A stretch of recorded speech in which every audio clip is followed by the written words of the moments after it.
Good afternoon, Packers fans. Aaron Negler here with your Packers Daily Chat, coming to you live on the Cheesehead TV social channels. It is Tuesday. Packers are about a week away from having Brian Gutekunst speak at the Indianapolis Scouting Combine, annual tradition. Very excited about that. In the meantime, we're here to chat green and gold each and every day on the Cheesehead TV social channels. If you haven't yet, here on YouTube, please hit subscribe. We need every sub we can get, people. I'm down to begging now. I kid somewhat. Hope you're all ready to crack open one and talk some ball. Let's go. I want to talk about Rashan Gary today. My good friend and former colleague Ryan Wood is going through his positional grades and couldn't help but notice the headline over there on Packers News, which I know he doesn't write. The reporters don't write the headlines, regarding Rashan Gary fading down the stretch, which I can get behind. I can understand looking at his season and looking at his overall play kind of on the back month of the season and thinking and saying and analyzing and coming to the conclusion Rashan Gary didn't quite live up to expectations through December and January. However, where I quibble with Mr. Wood is his importance, the importance he places on sacks and the lack thereof down the stretch, where I think if you turn on the tape and you actually kind of look at Gary's play, was it up to the standard that he had set earlier in the season? Absolutely not. But was he still affecting the quarterback, even though he wasn't getting the quarterback on the ground? 1,000,000,000%. I don't think there's any doubt that Rashan Gary, a year removed from the ACL injury that he suffered in Detroit last season, no question in my mind that he will hit the ground running in 2024 and maybe not, quote, be back to his old self, but you'll see him getting the quarterback on the ground with regularity in a way that you probably didn't down the stretch there in 2023. However, if you look through the totality of his season, he certainly affected the quarterback and affected his ability to throw throughout the entire season, not just early in the season when he was compiling more sacks than he did later on. And you don't have to look very far. In fact, you can look at the final game of the year when you go to San Francisco and look at the tape. There are at least 2, if not 3, third downs that the Packers get off the field because of pressure from Rashan Gary. That goes down as a pressure, but the quarterback has to rush the throw. And there's one in particular, a wide open Brandon Ayuk, which would have converted a third down and kept a drive going. That doesn't get completed because Rashan Gary hurries the throw. And there are plenty of examples of that type of thing that I think, and I know Ryan knows this, but I think fans kind of lose sight of it. And Ryan, to his credit, in his piece, notes that the pressures are there. The pressure numbers from earlier in the season to later in the season are pretty comparable. But when you start talking about how much more important sacks are, I just don't think that's the case. I think pressure and affecting the quarterback is as important. And I think I go back to what Mike Smith, former outside backers coach for the Packers, then moved on with Mike Pettin to the Vikings. Prior to Green Bay, he was in Kansas City. The man has been around pass rushers in the NFL for quite some time. And I'll never forget what he said when Rashan Gary was drafted. And there was some talk about his lack of production in college, right? I want to play, and I apologize for the audio here because I just ripped this quick, but this is gold. This is absolute gold. It should be in a football Bible somewhere because I cannot stress how much I agree with this right here. Never looked at his sacks. To me, that's one thing you're going to learn. And I was stressed in Kansas City, and my guys bought into that. You guys have actually helped. I care about pressure affecting the quarterback. That's the number one thing. I'll take a guy that does his job play after play after play after play, be consistent and have 0 sacks, but he does his job, he's affecting the quarterback. Right? If you look at D40, he's number 1 in the NFL last year. Justin was 4. We never talked about sacks. Those will come. If you got a room that believes the only way to get a pressure is a sack, you're going to have a very disappointing room in the NFL because these guys are good, right? And so that I could care about the sack stuff. When I watched him affecting the quarterback. The sacks will come. And they do come in bunches. We've seen that throughout every cycle of NFL life. Whether you're talking modern day, whether you're talking back in the day, if you can pressure the quarterback and affect his play, that on a consistent basis, that's what makes you great. Yes, the sack numbers are certainly something that are always going to get pointed to, and they are a sign of production, not dismissing that idea. But it's about way more than just sacks when you're talking about pass rushers. And what's fascinating to me going into 2024 with a brand new scheme, coaching staff, what have you, how are they going to be asking Rashan to get after the quarterback, and how much of his game is going to be uh, different with his hand in the ground, supposedly, if they go to a 4-3 and he's asked to play D end. I'm excited to see the transition. I just want everyone to remember it's about way more than just sacks, because I've seen a couple people talking about we only, quote, had 10 sacks last year. Well, okay, but he affected the quarterback throughout the season. He pressured the quarterback all season long. That's it. This is my bugaboo for the day. Hello to everybody in the comments section. Hope you're all doing well. Good to see everybody. Stu is here. Of course he is, saying football, naturally. Craig starts us off. What's up, Craig? With regard to Gary, I assume opposing offensive coordinators could game plan for him, and that could impact his sack numbers. Who else do you see opposing OCs game planning for? It's a good point. And yeah, you saw evidence of that throughout much of the season, especially, I want to say, about halfway through the year. You started to see a lot more slides, a lot more double teams, chips, things of that nature. Especially on plays where they're asking the quarterback to get the ball out of their hands quick. It's a hard, thing to do, where you look at the Dallas game. Dallas clearly was doing a lot of those things to try and disrupt Rashan and impede his ability to get to the quarterback. As far as, other people that can do it on a regular basis or that OCs are paying attention to, not too many. I think you've definitely seen teams pay attention to Kenny up front. But right now, there's no one else on the defensive side of the ball that's commanding that type of attention outside of Rashan. And that's part of it too. Okay, wherever Rashan is, that's where we're sliding. That's where we're setting or pulling a guard, or we're setting an extra tight end, or we're having our back chip, just giving him as much kind of, shit to work through to try and get to the quarterback as possible. Because, more often than not, especially if your quarterback can play in rhythm, it's going to, he's going to have the ball out of his hands. I think one thing to remember is you go back and you look, he had a monster, quote unquote, game against Detroit, right? Well, you go look at the number of snaps where Goff is back there and there's nowhere to go with the ball initially in rhythm. There are a few times where he, is able to avoid pressure because of it, like being able to get it out during the design of the play. But there are plenty of instances where the coverage creates the time necessary to get to the quarterback, and not just for Rashan, but for the entire front.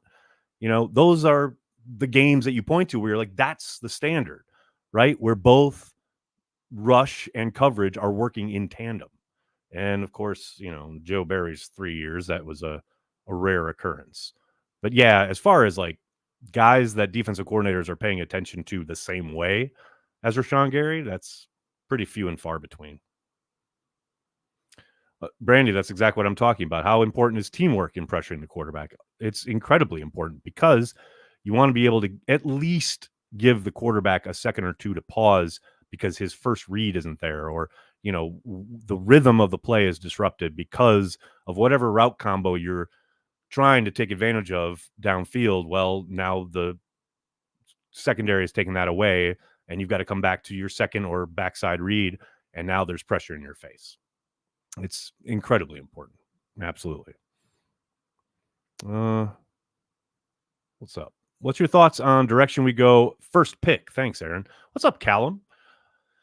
It's so difficult sitting at 25. You're going to have to sit there for a couple hours and watch all this talent go off. Other teams make trades, etc. I mean, right now I know Cooper DeJean is the hot name connected to the Packers. I know Daniel Jeremiah just had him in his second mock draft, falling to Green Bay at 25. I talked about it yesterday, though. I'll be surprised if he's in that conversation post-combine once he tests. But yeah, man, I don't know. Like, it could be a defensive lineman, could be an offensive tackle, could be a corner. I like a number of the corners there. It's still very, very early. I'm going to be talking to Ben Fennell tomorrow about guys and the prospects we should all, as Packers fans, be looking out for at the Combine next week. So be on the lookout for that. We'll have a lot more names to talk about. Dale Norton, good evening from London. Good evening from New York City. Hope you're doing well. Any chance we pick a pass rusher in the second round? Haven't seen it in any mocks. Absolutely. I suspect, there's going to be a defensive heavy draft yet again in Green Bay, and some fans will grumble about it. But when you're transitioning the way the Packers are, I think pass rushers, whether you're talking 4-3 DNs, whether you're talking linebackers, I think you're going to see a few of those choices made early in the draft with premium picks. The Packers have 5 picks in the top 100. I think a couple of those could be utilized exactly as you're talking about here. Pass rushers, guys that can affect the quarterback. You have to be able to control the line of scrimmage and control the quarterback. And those absolutely will help in that regard. Nags, never seen you without a lid. I used to do all of these without a lid. But yeah, I'm going to the theater tonight. I have tickets to the theater, so I have to look somewhat presentable. Soder says, we will know a whole lot more about the draft once the RAS are posted. The RAS score, the relative athletic scores, are posted. Yeah, that certainly helps kind of define things, especially when you're talking about the Packers. And I know, the Packers don't use RAS itself, but Ken certainly has cracked the code as far as something very similar to the guidelines that the Packers are using when it comes to athletic testing. I will say, though, it sure feels like it was a lot easier to predict who Ted was going to take and who would be on Ted's board and who would be eliminated with Ted than it has been with Brian. Brian seems to be a little bit more lenient and able and or willing to go outside some of that stuff, right? But that said, it's still a very, very, very useful guidepost. There's no doubt about that. Greg, thanks again, man.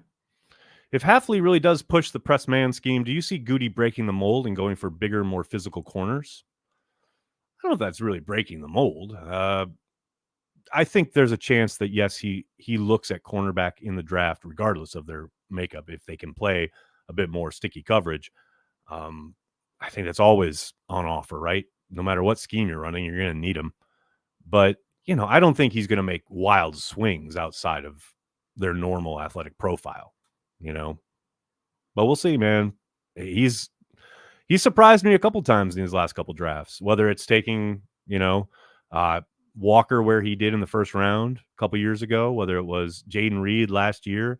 There have been things outside of the quote unquote norm in Green Bay that Brian has certainly shown, as I was just talking about. He's not afraid to kind of step outside whatever has been deemed normal in Green Bay. Todd, it's a beautiful day in Patagonia. My top draft request is anything Goody wants. I trust him. That's refreshing, Todd. I mean, look, no general manager is perfect. I think Brian gets it right more than he gets it wrong. And that's a head start in the NFL. No doubt about it. Riled Mouse, thanks for joining us. Thanks for the super chat. Nags, I'm very curious whether you listen to the commentators when you rewatch games. Are there any football talking heads you learn a lot from? Oh, that's a great question.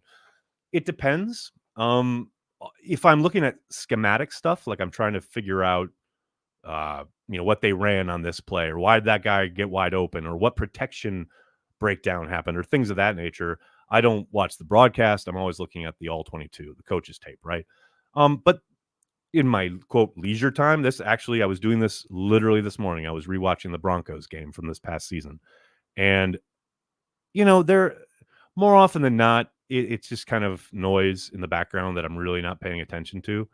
I do think Greg Olson does a very good job, and I think I like Tony Romo a lot more than the general consensus is these days. I know he was the hot name when he first started. Now everyone's kind of got backlash on Romo for some reason, but I really like him. It was fun. It's funny you asked that question because I legit was just talking to someone in the league yesterday about how much I miss John Madden on the call. What his particular genius was his ability to tell you things about the game without making it feel like homework. He made it sound fun, but you were learning while having fun. And that is a really, really tough thing to do. And it is rare. And it's never driven home more than when you hear guys, modern guys now, trying to tell you stuff about the game.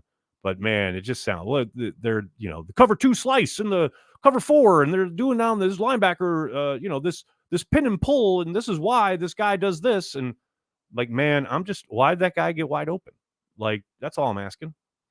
And it just feels like everyone's trying to show how much they know rather than talking to an audience that, ultimately doesn't really care that much about the intricacies and the technique and things of that nature.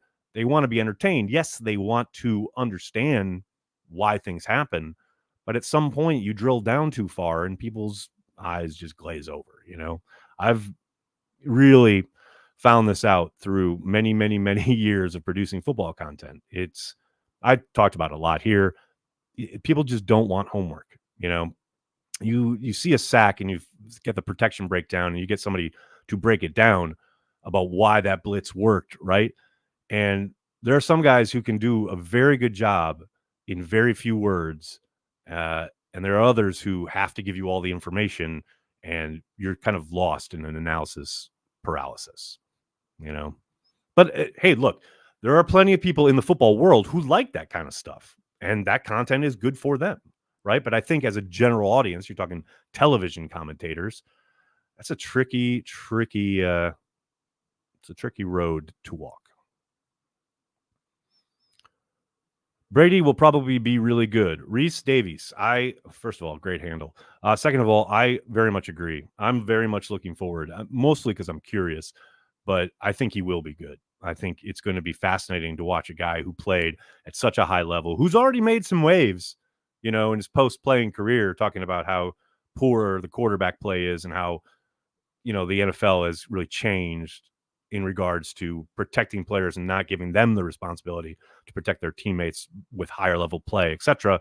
I'm fascinated to see what roads he goes down because I think, it could be really, really good. Joseph asks, are there any free agents that you don't see coming back? I assume you're talking Packers free agents, and yes, I think there's plenty. Josiah DeGuara, John Runyon, most likely Darnell Savage, and probably Yosh Nijman, and probably Keyshawn Nixon, though I think there's a chance that Nixon and Savage might be back. A.J. Dillon, good chance he's gone. So, yeah, there are quite a few. Carl, it's very nice of you, man. I listened to Corey tell us what happened. That's a good idea. It's a very good idea. Back Daddy says he prefers the new, less animated, less obnoxious Tony Romo. Oh, I disagree. I miss the loud, excited Tony Romo. He was awesome before CBS put the clamp on him. What else we got? Is Savage a huge loss? Asked Craig. I don't think so. I think he was starting to figure it out towards the end of the year.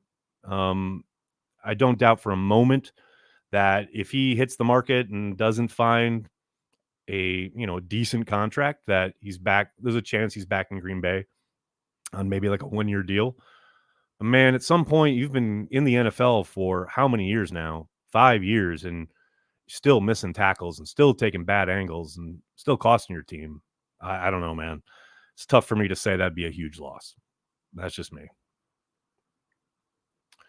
Did CBS tell Romo to stop predicting plays early? I missed that. That is a great question, Jonathan, and it is a much debated topic in my Twitter DMs because I have intimated that before, and I've had people who work with CBS who have stridently claimed that that is not the case. Yet he doesn't do it anymore, and people loved it. Yet they're told not to do. It's very clear he doesn't do it anymore. I don't know, man. I just don't know. Abdul, what's up? Hey, Aaron, who's the biggest beneficiary of new D? Sometimes I'm just 14. Who's the biggest beneficiary? I don't know. I actually talked about this with someone the other week. I can talk to so many people. I forget who it was, but I think Quay Walker is going to be maybe not reborn, but I think people are going to see him in a new light when he's able to play weak side backer in this D. I think he's going to be, I don't know, man, maybe not a stud, but I think he's going to be a lot more active and exciting. And I think people are going to really kind of reevaluate Quay because I think he's good already, but I think this new scheme will allow him to kind of really shine, so to speak. Josh Sims, appreciate the super chat, super sticker. Thanks, buddy. Hey, Nags, Green Bay would have beat the Pats in the 2014 Super Bowl. They played Pats well in the regular season that year. I hear you, man. Second time around, though, Belichick and Brady. I just don't buy it. But I hear you, man. Hey, look, like I said yesterday, I guess we'll never know. Grant, it's only February? Damn. I feel you, man. I feel you. All right, buddy. I'm going to have to get going. I can't thank you enough for hanging out, talking Packers each and every day, Monday through Friday, right here on the Cheesehead TV social channels. Please do me a monster favor. Hit like on the video, subscribe to the channel, and then tell your friends and tell your family. Cheesehead TV, we are devoted to Green Bay Packers fans worldwide. Thanks a lot, everybody. Have a great night. Go Pack Go.